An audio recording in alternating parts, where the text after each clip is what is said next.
Dengan kita mulai ayat yang Allah sampaikan, kuntum khaira ummah ukhrijat lin-nasi ta'muruna bil ma'ruf wa tanhauna 'anil munkari wa tu'minuna billah. Kalian ini adalah umat terbaik yang dihadirkan untuk manusia. Jadi sehingga seorang ulama hari ini mengatakan umat Islam itu sebenarnya hari ini itu masih ada, tapi belum menjadi saksi peradaban. Ada, umatnya masih ada, jumlah kita masih miliaran di muka bumi, tapi belum hadir di peradaban hari ini. Untuk itulah maka Allah sudah sampaikan sesungguhnya harusnya kita menjadi umat yang terbaik. Tentu dengan syarat amar ma'ruf, nahi mungkar, dan beriman pada Allah. 3 kalimat yang hambar di telinga kita.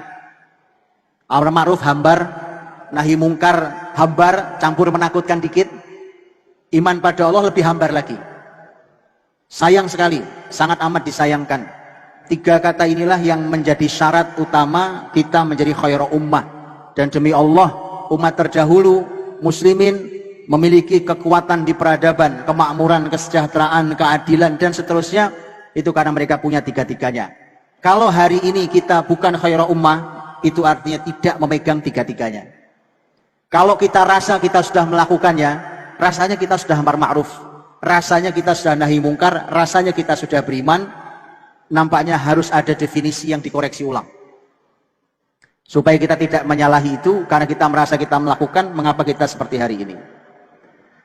Bapak Ibu yang dirahmati Allah Subhanahu wa Ta'ala, yang sebatas saya tahu tentang Sultan Agung, menurut saya punya nilai-nilai agung yang luar biasa. Kita tahu bahwa Sultan Agung itu Raja Jawa yang paling besar. Dengan kerajaan Islam Mataram, itu seluruh pulau Jawa ini dikuasai kecuali minus hanya Batavia, Jakarta. Nanti masuk sebagian ke arah Banten.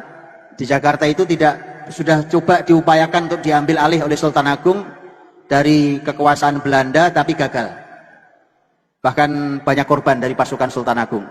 Tapi ini membentang dari Jawa Barat sampai ke ujung Jawa Timur, itu Sultan Agung yang memegang sebagai raja terbesar di Pulau Jawa ini.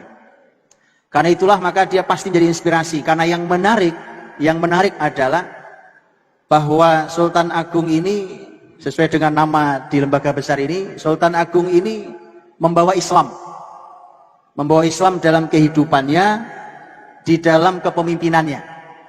Luar biasa. Tapi ini ada keren sekali.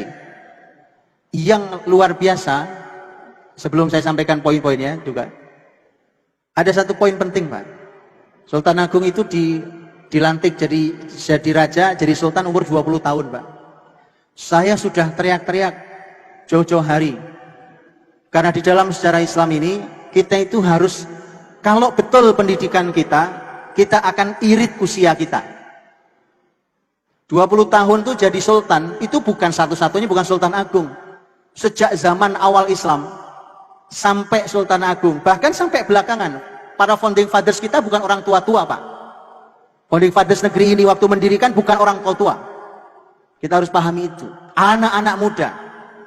Saya sering sampaikan itu. Karenanya saya, Bapak Ibu, saya sangat bahagia kalau kumpul sama anak muda. Mohon maaf, bukan tidak bahagia kumpul sama orang tua, jelas sangat bahagia. Kalau kumpul sama orang tua jelas, Pak, saya akan minta nasihat, saya akan minta doa, saya akan minta ridho dan barokahnya. Tapi kalau kumpul sama anak muda, nah itu, Pak. Anak muda itu saya ucek-ucek, Pak. Saya ucek-ucek, saya pukuli, ayo jalan, lari, bawa lari peradaban ini.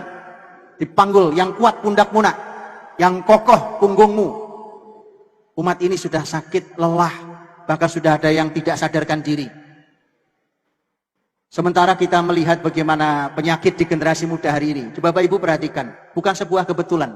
Ada satu kata yang hari ini terkenal di kalangan anak muda. Dikit-dikit anak muda bilang, saya perlu healing.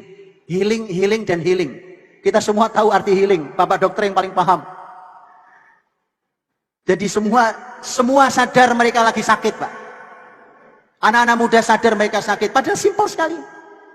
Simpel sekali, terlalu receh, terlalu remeh, terlalu lemah, dan terlalu ringkih. Mereka itu, beda dengan sesepuh-sepuh kita yang pejuang-pejuang seperti ini, sampai di usia seperti ini, itu kita meneladani banyak. Bapak Ibu dirahmati Allah. Jadi 20 tahun tuh Sultan Agung jadi pemimpin di baiat pertama jadi sultan itu umur 20 tahun. Dan sekali lagi itu bukan satu-satunya ya, bukan satu-satunya.